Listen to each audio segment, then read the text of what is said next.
kitu geunan Allah di menitah ka hiji jalma Allah teh ya ayyuhalladzina amanu bang ayo geura puasa. Tapi umat Islam henteu puasa kira-kira Allah bendu teh?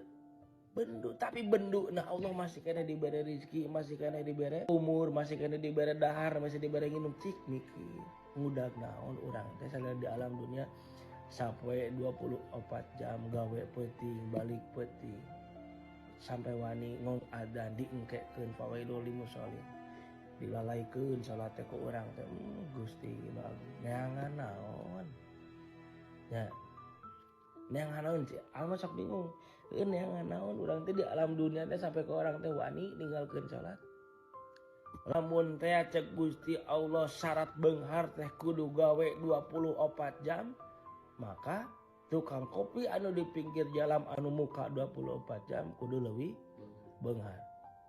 Lamun syarat gawe kudu capek berarti kuli bangunan oge kudu leuwih beunghar. Namun syarat beunghar teh eta teh tapi kan henteu. Allah teh cek urang teh mang geura balik ka aing cek Allah teh meureun. Geura salat, geura paraluasa teu cek Allah.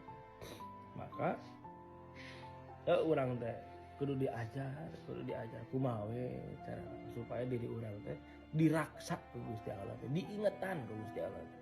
Ulah ieu mah kajongjonan teuing kana kamaksiatan kajongjonan, kana sagala pagawean kajongjonan. Nu tungtungna Allah teh bendu we ka urang teh istidraj maut dina kalayan suul khotimah. Naudzu